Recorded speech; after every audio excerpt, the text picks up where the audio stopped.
Okay, good afternoon. Thank you for coming. Without further ado, let me hand over to the President of the 70th session of the UN General Assembly, Mr. Mogens Lykketoft. Thank you, Dan. Well, I think many of you are as deeply shocked as I am about the news today concerning the President of the 68th session of the UN General Assembly. I can only agree totally with the Secretary General when he said that if proven, this is an attack at the very heart of the integrity of the United Nations. Let me say, we only learned about this morning, as all of you did. Neither I nor the office have been contacted by U.S. authorities. But of course, we stand ready to engage with all concerned if that's considered necessary. Coming from a country which is consistently number one on the World Transparency Index, and having served for 34 years in Danish politics without being rich, I certainly am shocked about it, and I think the United Nations and its representatives should be held to the highest standards of transparency and ethics. And as you may remember, when I took office on this 70th session as president on the 15th of September, I committed myself to uphold these principles during my tenure, and I am firmly committed to do so. Corruption has no place at the United Nations or anywhere else. Thank you. Should we take some questions? Yes, sir. Yes, President Lykketoft, this morning there was a request of the possibility of seeing the document, if it exists, UN document that is considered sent to China to support that project of this UN center in Macau. Are you aware of this document? There is in any archive, is a fake document that they used to convince the Chinese that was good or whatever? You don't know nothing about that? I don't know nothing about it. You may ask the Secretariat if they have anything in the archives. I'm not aware that we have seen anything like it, and I don't think it will exist in the archives of the present PGA. But of course, any question for investigation, we will follow up. Do you know we will have access to archive of the previous PGA? I think some of it, but maybe not all of it. But I'm not familiar with the practices here, so if we ask for something, we'll see if we can answer with the accesses we have. Otherwise, it must be the accesses of the Secretariat. Can I ask, we use the microphones, there's people watching on the webcast. Question there. And if you could just announce your organization. Certainly. Edith Lederer, the Associated Press. Mr. Lykketoft, one of the things about the presidency of the General Assembly is that presidents are paid by their governments, and there is not the kind of transparency that there is in other major organizations. Would you recommend, in light of this arrest and these allegations, that the General Assembly should seriously look at changing the disclosure policies and do better monitoring of the incoming presidents of the body? Well, as a matter of fact, I'm paid the same from the Danish foreign ministry as I got as Speaker of the Danish Parliament, and there is total access of information on that part of my work at the Danish government, and according to the regulations just wait. of access to information in Denmark. That's what I'm asking about is looking more broadly at changing the way that presidents of the General Assembly are not only chosen, but the disclosure responsibilities.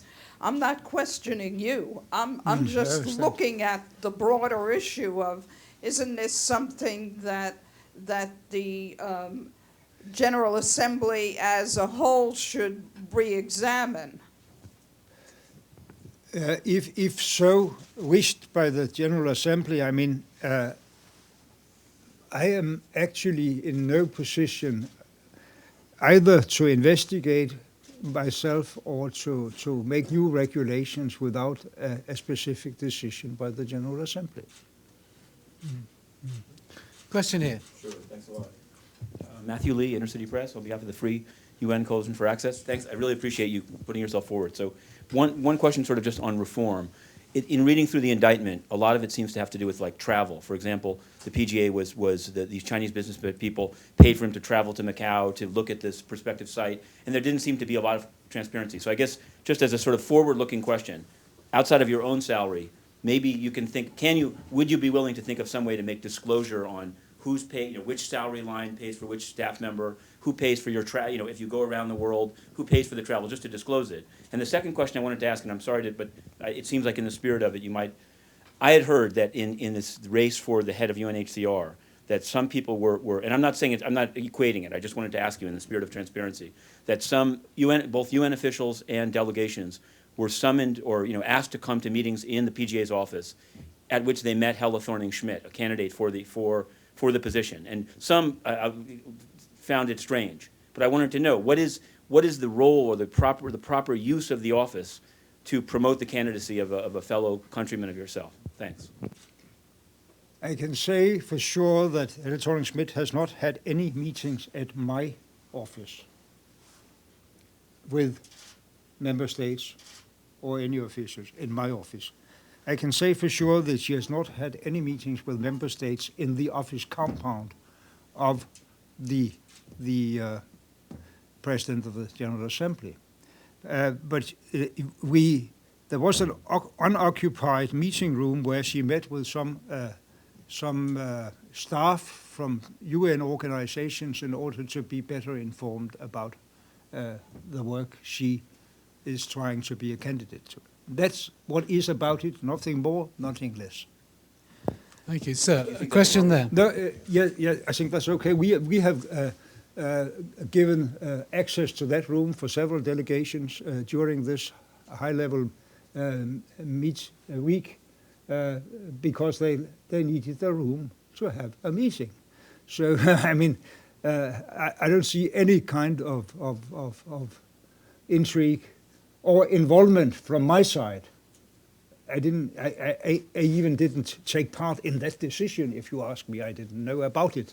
But I am certainly committed not to involve myself in any kind of selection of the next UNHCR. But as you had some other question in the beginning. Well, it had to do with just kind of a reform proposal, disclosure of travel costs and but that could very well be. I think all of it has to be decided in a process with the General Assembly how to go on with this.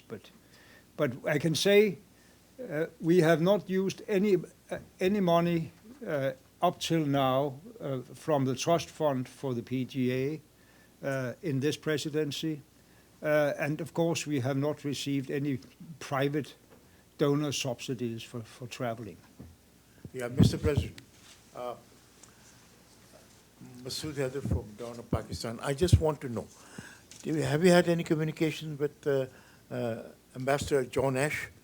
Because he has not sought diplomatic immunity from the authorities. Do you know why? where he has not sought diplomatic immunity? I haven't the faintest idea. I haven't talked with him about this. I mean, he was, as far as I understand, arrested this morning. Yeah, yes, but he is not, the question is, he has not sought any diplomatic immunity. Why? I don't know. I can't answer that question. I simply have no idea. Question here. Thank you very much. Ahmed Fathi, FATHI, Arabic News Media across Middle East and North Africa. Thank you for taking the time addressing and confronting this matter. I have a quick question about the vetting process for the PGA. Is it done by the country that's occupying the seat, or is it done by the UN, or is it done by other member states? What is exactly is the vetting process before a person can assume the PGA? The vetting process, I can only speak for myself.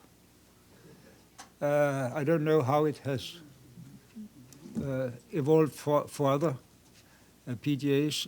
What I know is that I was contacted around 3 years ago by the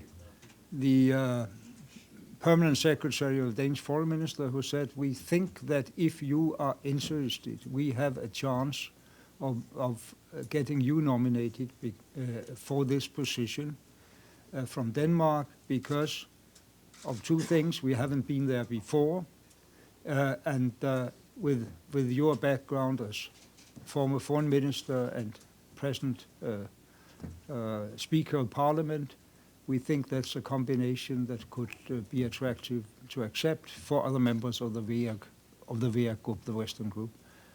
And then I thought that over for a couple of 3-4 months, and then I accepted the idea of bringing my candidacy forward. I didn't make any kind of electioneering.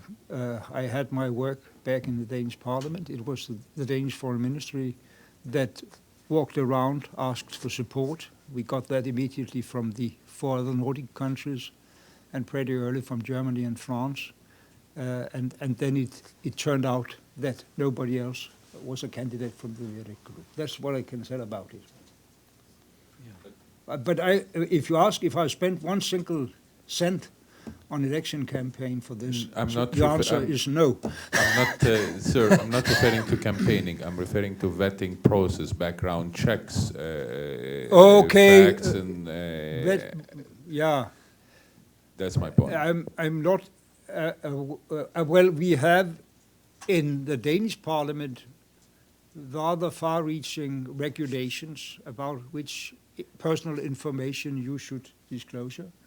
So I don't think that there has been made, but I don't know if anybody has made more in-depth vetting of my person. Were you required by any UN entity to submit any personal information for background check, any release? They require the legal release so they can investigate further? So there is no vetting process. No, Thank you so much. That was the question, yeah. Okay, there's a question over there, and then we'll come to this lady here. Yes, Joseph Klein, Canada Free Press. I just want to ask you the potential impact that this scandal might have on the whole Sustainable Development Goals and the program, because, as you know, one of the goals is good governance and transparency.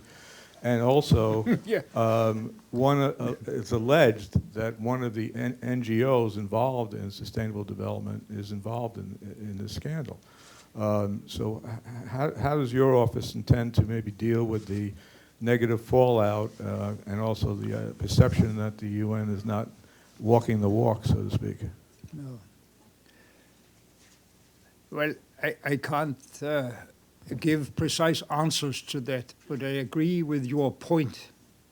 If it is proved that persons or organizations involved in the work of UN also, but not only around the project of Sustainable Development Goals, have taken part in these kind of activities, corruption of any kind, of course we cannot continue to cooperate with those organizations or persons.